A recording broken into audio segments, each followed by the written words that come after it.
Welcome to another edition of the Dementia Care Partner Talk Show. Now, here's dementia care expert Teepa Snow and your host, Greg Phelps. Hello and welcome to the Dementia Care Partners podcast series. I'm your host, Greg Phelps, and joining me as usual is Teepa Snow.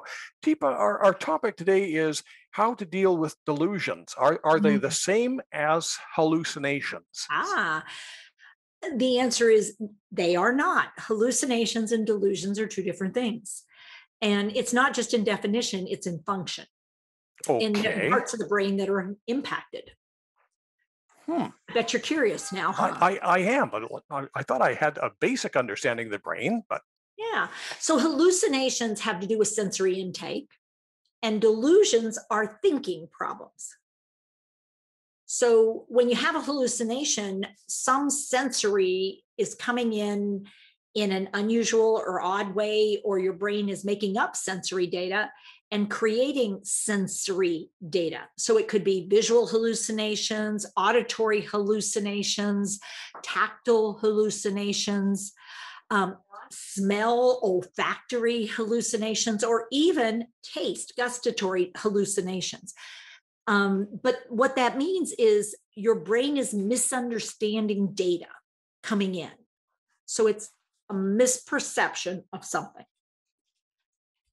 A delusion, however, is a thinking misrepresentation. So I think something that is illogical, irrational, erroneous.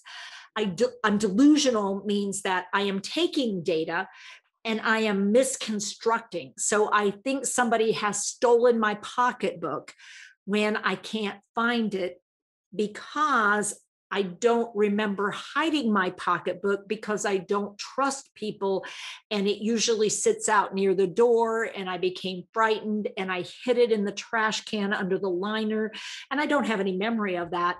So when I can't find it near the door, my brain says, I bet that guy that cleans came in here and took it. So how, Greg, did I get it to where the guy that cleans came in here and took it? How did my brain get there? We all want to rationalize something, so we grab the closest fact that we can or what we can recall. Oh yeah, I just saw her and it's got to be her. Right. So where did I hide it, in fact? You lost me. Where did you hide it? In the trash can, under the liner. And where does it usually sit? Near the door. So my brain then says, well, a guy came in, the cleaning guy came in and he took it. And what I had done, now, in fact, I had hidden it in the trash can. And so there was something, and what I will say about delusional thinking, there is usually a kernel of truth somewhere in the mix, or there's something that triggered it, and it's an emotional distress state or something. So the delusional thinking often is something related somehow, but it's so like, well, that's not true. That's not what happened. So how do these relate to dementia? Is it brain deterioration, or is one perhaps caused by another external factor? That's a great question. So it turns out there are certain dementias where certain hallucinations are much more common than others, versus what's called a delirium, when you have an acute something happening, like you get electrolytes out of balance, you take your medications wrong, you're dehydrated. You have a high fever, you experience incredible pain. What can happen is you can have hallucinations, and it happens because your brain isn't working right. And you can have both hallucinations and delusional thinking all at the same time. You can also have those kind of things when you have a psychiatric condition that becomes severe. So it's a chemistry imbalance in that case. So you have chemistry that's out of balance.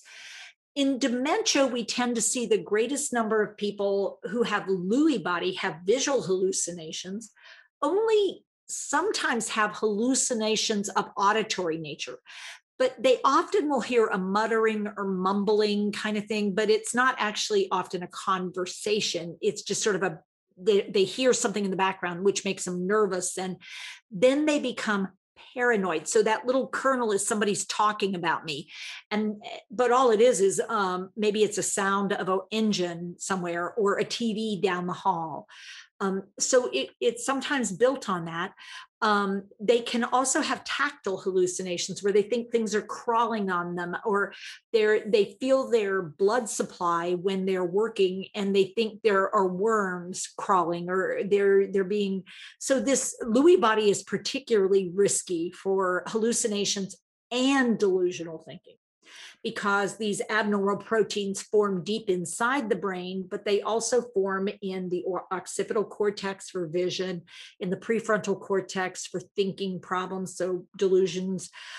They can have olfactory problems early on. They'll lose their sense of smell overall, but they can have really nasty hallucinations, like they smell feces in their food, they smell dead animals in the house, and they get really distressed, but it's this fake smell that seems to be triggered somehow in the brain, more in the evening at night for Lewy body than often during the day, though it can happen in the day.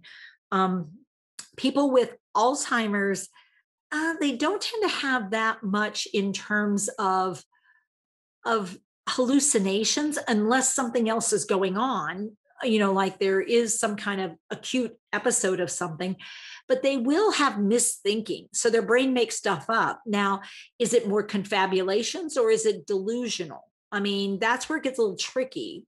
And often they confabulate, they create things, but it's more common to see that in Lewy body as well. But it's certainly possible to try to explain something. Our brain tries to explain it.